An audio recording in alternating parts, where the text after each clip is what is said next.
Hello everyone, welcome to Exampur. आप सभी का स्वागत है हरियाणा एग्जाम्स बाय एग्जामपुर में। तो सुबह से ही कल से ही आप लोगों ने बहुत सारी न्यूज़ सुनी होगी कि सीईटी का जो है नोटिफिकेशन आ चुका है और सीईटी के मतलब जो एग्ज़ाम है कब तक हो सकता है, बहुत सारी चीज़ें आप लोगों ने सुनी है। उसके साथ साथ एक और न्यूज़ आप लोगों के लिए कि जो आप लोगों को सोशियो इकोनॉमिक क्राइटेरिया के 10 अंक मिला करते थे। देखिए ध्यान से समझना मेरी बात को। अभी तक जो आपका पेपर हो रहा था वो कैसे होता था, वो ऐसे होता था भाई, आपके 90 नंबर का पेपर होता था रिटर्न, ठीक है, और 10 आपको मार्क्स मिलते थे एक्स्ट्रा। कैसे भी एक्स्ट्रा मार्क्स होते थे आपके 10, ठीक है। तो 90 और 10 100 हो जाता था टोटल आपका, और 100 नंबर का आपका पेपर होता था, ठीक है। अब इसमें क्या होगा, ये जो 10 एक्स्ट्रा मार्क्स है ना आपके, इनमें चेंज कर दिया गया है। अब 10 से ये जो मार्क्स घटा करके कितने कर दिए गए हैं आपके, 5 कर दिए गए हैं, ठीक है। और ये 5 अंक भी किन्हें मिलेंगे, इसके लिए नियम जो है आपके बनाए गए हैं कि किन किन लोगों को मिल सकते हैं, क्या क्या उसमें शर्तें रहेंगी। अब दूसरा पॉइंट आपका ये आता है कि ये जो अब आपका पेपर कितने नंबर का होगा, तो आपके 95 मार्क्स का होगा रिटर्न एग्जाम, और 5 जो है आपके अंक मिला करेंगे आपको, जो एक्स्ट्रा आपके सोशियो इकोनॉमिक क्राइटेरिया के अंक है। तो पहला प्रश्न ये बनता है कि ये जो आपका 95 वाला क्राइटेरिया है, ये आपका कब से लागू होगा। तो अभी आप लोगों के 7, 8, 9 जनवरी को ग्राम सचिव पटवारी के पेपर होने हैं। तो मेरी बात ध्यान से सुन लीजिए, जो आपका पेपर होगा ग्राम सचिव पटवारी, ये आपका 90 नंबर का ही होगा। कितने नंबर का होगा, 90 नंबर। इसमें जो आपके रूल्स चलेंगे पहले वाले ही चलेंगे, 10 आपके जो है एक्स्ट्रा मार्क्स रहते हैं वो रहेंगे, ठीक है बच्चों, ठीक है भाई, क्लियर है ना। तो ये जो है आपका ग्राम सचिव पटवारी का तो वही रहेगा सेम।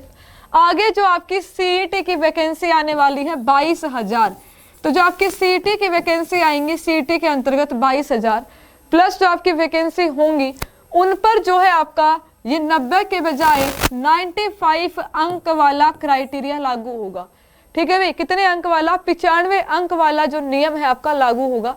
अभी तक यानी कि इससे पहले जितने भी आपकी वैकेंसी है, जैसे आपकी आपके जो है ग्राम सचिव पटवारी और आपका ये जो है आपका कोऑपरेटिव सोसाइटी सब इंस्पेक्टर, इन सभी में बच्चे याद रखें आप लोगों को 90 मार्क्स का ही रिटर्न एग्जाम देना पड़ेगा और आपके 10 मार्क्स रहेंगे एक्स्ट्रा।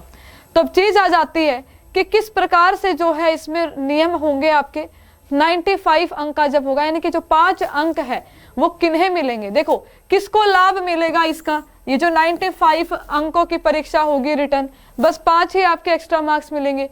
इनका लाभ किसे मिलेगा, नए नियम के तहत 5 अतिरिक्त अंकों का लाभ केवल उनको मिलेगा जो हरियाणा के निवासी हैं, यानी कि जो आपके हरियाणा के रहने वाले हैं, ठीक है, केवल उनको मिलेगा जिनके घर में कोई सरकारी नौकरी नहीं है, ठीक है भाई, यानी कि कोई भी गवर्नमेंट जॉब नहीं है, हरियाणा के निवासी है।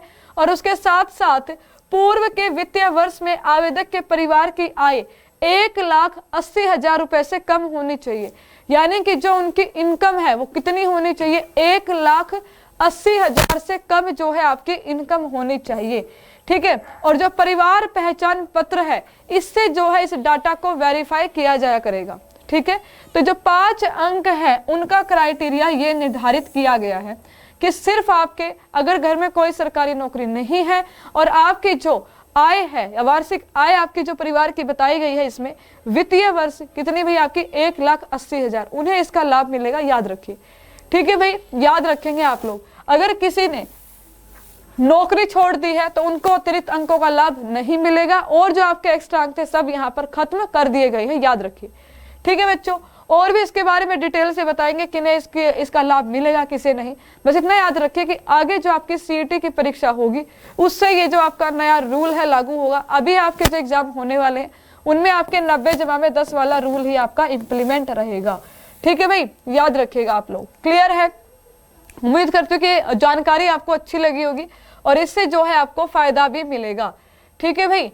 तो चलिए, ये आपकी इंफॉर्मेशन थी, इसमें याद रखिएगा जो आपके जो नंबर दिए जाएंगे, ठीक है, ये विरोध हुआ है काफी ज्यादा 10 नंबर का, इसके लिए लिया गया फैसला।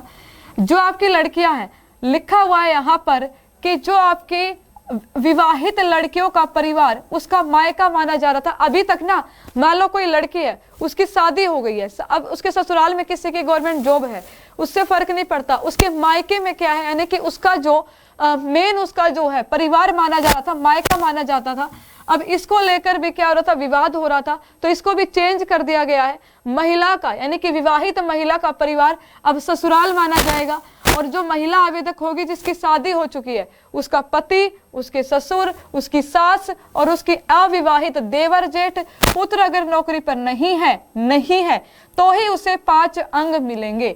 समझ गए ना आप लोग। इसी प्रकार से अविवाहित लड़कियों के लिए हो जाएगा, घर में कोई भाई भाभी या फिर मम्मी पापा अगर गवर्नमेंट जॉब पे नहीं है तो उसे अंक मिलेंगे। ठीक है, तो ये आपके नए नियम है, इनको ध्यान में रखिएगा। मिलते हैं आपसे अगले क्लास में। याद रखिए 2 जनवरी को आप लोगों के लिए मैराथन क्लास आएगी, जो आप लोगों की सभी एग्जाम के लिए बहुत ही ज्यादा महत्वपूर्ण क्लास है। और इसके साथ साथ आप लोग एग्जामपुर से कोई भी कोर्स परचेज कर सकते हैं 25% के डिस्काउंट के साथ। कोड यूज कीजिएगा NEW25। ठीक है बच्चों, बताइएगा आपको जानकारी कैसे लगी कमेंट करके, और चैनल को सब्सक्राइब जरूर कीजिएगा। मिलते हैं आपसे आज रात 8 बजे हरियाणा जीके की क्लास में। तब तक के लिए थैंक यू सो मच। जय हिंद।